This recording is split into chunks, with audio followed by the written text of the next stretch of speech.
Hello, hello, friends. This is Gretchen Vogel. I've been a medium, a author, and I've channeled for more than 4 decades. I'm popping on today. I know I haven't been here in a while, but in New England, it is gardening season, and we grow a lot of our food. So we've been incredibly busy outside. Anyway, I wanted to talk about the patterns in energy that we create in our lifetime and in past lives. And these patterns of energy, I'm calling karma. A lot of people do call them karma. And they're both patterns that are beneficial and detrimental, or good and bad karma in another vernacular. Now, I'm going to step back just for a second and talk about layers or components of mind, because our identity as a seed of consciousness is carried in these patterns. Okay, let's rinse and repeat. Our identity is carried in these patterns because these patterns in energy are born from our choices, the choice of what we experience,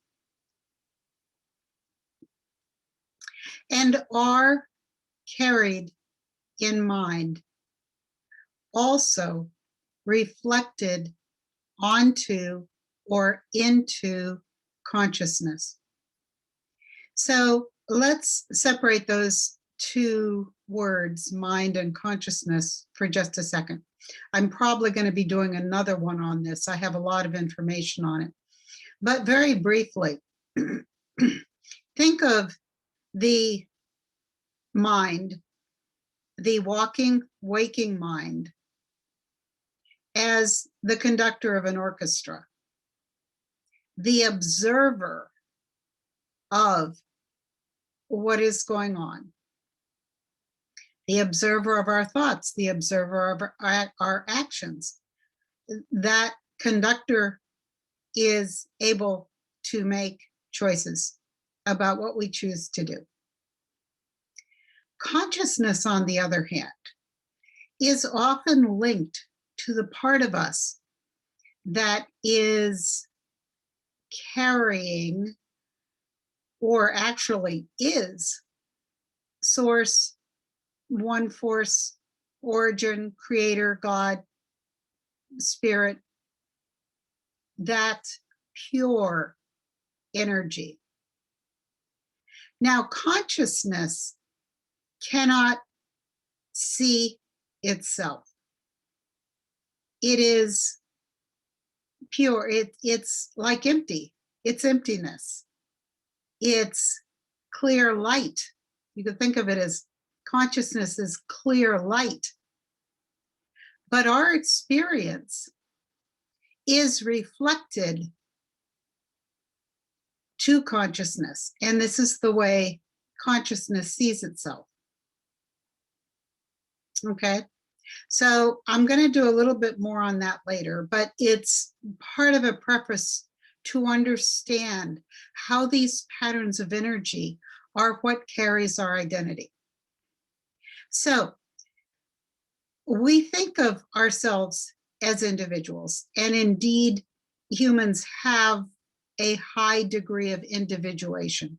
Now, we don't know about the other species. I've known some incredibly individuated dogs and horses and cats, and even bushes, and some trees have this incredible, like, self-knowing energy. How do we carry the identity of ourselves? Where is the blueprint for our identity? So we think of DNA as what carries the blueprint or the light, LIGHT code in our body. But actually, this is just a metaphor because our light code, blueprint, identity is with us when we're in the world of spirit, when we don't have a physical body. So we don't have DNA in spirit, but we still have our identity. And our identity is carried from lifetime to lifetime in these patterns of energy. Now, we could call, and even I was questioning a little bit, okay, are these patterns in energy our memories? And how is memory and karma, how are those two words? Because I play with words a lot.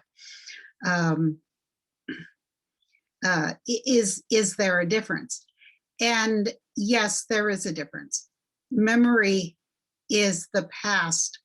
Karma are active, almost living patterns that we choose to enact or we choose to heal. So this gets a little bit into good and bad karma. You can tell I didn't really get ready. I've got no makeup on. I don't think I even combed my hair this morning. Anyway, I know I've just gone missing for a while. I wanted to pop on. Okay, so our identity has to have certain markers that are carried both in life and after we die. Now, in the material, it was given to me that if we could experience ourselves in our past lifetimes, we would actually have a similar look to other permutations of our identity. Okay, and we could use identity and personality in an interchangeable way, but I like identity now. All right, so if you think that these patterns, both beneficial and detrimental, are part of our blueprint, part of our light code, which is what we extract our identity or how we know ourselves from, the idea of changing the detrimental ones becomes a lot more interesting. Because if we can change our blueprint or light code so we do not have to experience jealousy again, say if somebody was really hamstrung by jealousy, we do not have to, oh Lordy, I should have done something.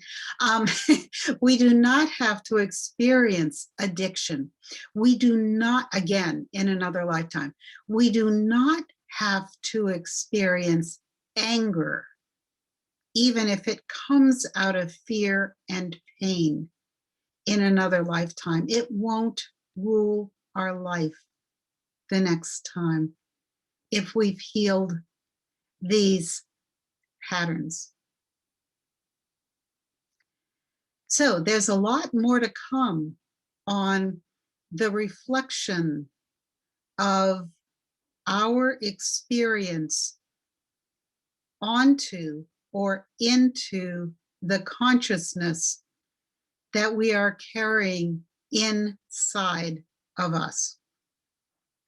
But I just wanted to pop on and do this little correlation between our identity and karmic patterns, which I'm finding kind of interesting.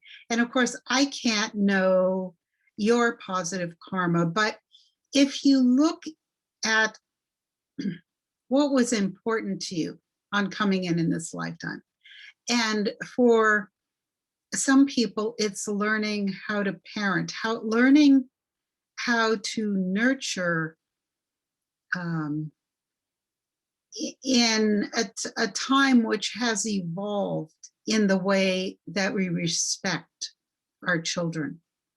Other people might have come to, again, respect and nurture this earth she is in as much crisis as the human race is. In other words, and I mean, we're the same. So of course, we'd be struggling too. I came here to be with nature. That was primarily my goal.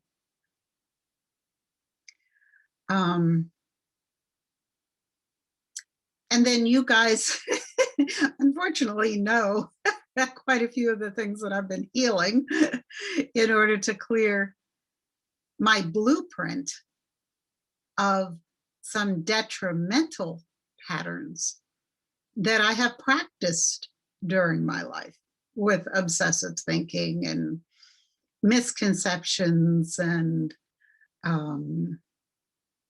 my response to challenges or hardship. I mean, you guys all know all that. We're not going over that again. I wanted to just give you some ideas of what, like a teacher, a protector, there are many of these patterns that we've developed over time. My husband and I were sitting this morning and talking about it, and I said, we had to have had some grounding in spirituality, in some spiritual practice before this lifetime. Otherwise, we wouldn't be pursuing what we're pursuing as enlightenment or awareness in this lifetime.